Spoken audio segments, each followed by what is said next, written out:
రుతుపవనాలు తెలుగు రాష్ట్రాల్లోకి విస్తరించి రోజులు గడుస్తున్నా వర్షాలు పడకపోవడంతో తీవ్రమైన ఎండలు ఉక్కపోతతో అల్లాడిపోతున్న ప్రజలకు వాతావరణ కేంద్రం ఒక చల్లని కబురు చెప్పింది. ఈ ఏడాది రుతుపవనాలు ఆలస్యంగా పుంజుకోవడంతో తెలుగు రాష్ట్రాల్లో వర్షపాతం బాగా తగ్గిపోయింది. అయితే తాజాగా రుతుపవనాలు చురుగ్గా కదులుతున్నాయని, దీని ప్రభావంతో ఏపీ, తెలంగాణ వ్యాప్తంగా రానున్న 7 రోజుల పాటు విస్తారంగా వర్షాలు కురుస్తాయని వాతావరణ కేంద్రం ప్రకటించింది. ఉత్తర, తూర్పు తెలంగాణ జిల్లాల్లో భారీ నుంచి అతి భారీ వర్షాలు నమోదయ్యే అవకాశం ఉందని స్పష్టం చేసింది.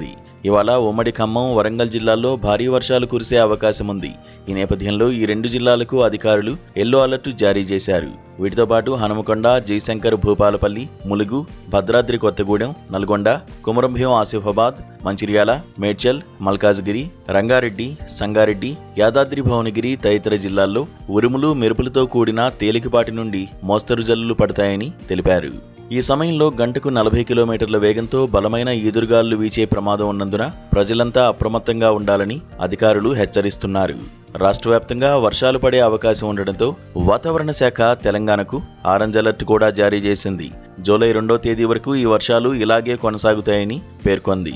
ఉత్తర, మధ్య, తూర్పు తెలంగాణ జిల్లాల్లో మోస్తరు నుండి భారీ వర్షాలు, 1-2 చోట్ల అతి భారీ వర్షాలు కురుస్తాయని అంచనా వేసింది. అదే సమయంలో దక్షిణ తెలంగాణ జిల్లాల్లో మాత్రం తేలికపాటి నుండి మోస్తరు వర్షాలే పడే సూచనలు ఉన్నాయని వివరించింది. ఇక హైదరాబాద్లోనూ వాతావరణం ఒక్కసారిగా చల్లబడింది. ఉదయం నుంచే ఆకాశం మేఘాలు పట్టి ఉండడంతో ఉక్కపోత నుండి నగరవాసులకు పెద్ద ఉపశమనం లభించింది. నేడు తేలికపాటి జల్లులతో మొదలై వర్షం జోరందుకుంటుందని అధికారులు చెబుతున్నారు.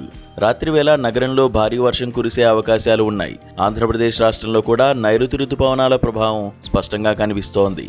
ఏపీలో 2 రోజుల పాటు పగటిపూట పొడి వాతావరణంతో పాటు అక్కడక్కడ ఉరుములతో కూడిన జల్లులు పడే అవకాశం ఉండగా, రాత్రివేళల్లో వర్షం కురిసే అవకాశం ఉందని వాతావరణ శాఖ తెలిపింది. రాయలసీమ పరిధిలోని జిల్లాల్లో కూడా రాబోయే 2 రోజులు ఈదురుగాలులతో కూడిన మోస్తరు వర్షాలు పడతాయని వాతావరణ శాఖ అంచనా వేసింది. వర్షాల వల్ల లోతట్టు ప్రాంతాలు నీట మునగడం, రోడ్లపై ట్రాఫిక్ జామ్ అయ్యే ప్రమాదం ఉన్నందున అత్యవసరమైతే తప్ప ప్రజలు బయటకు రావద్దని, ప్రయాణాలు ఉంటే ముందే ప్లాన్ చేసుకోవాలని అధికారులు సూచిస్తున్నారు.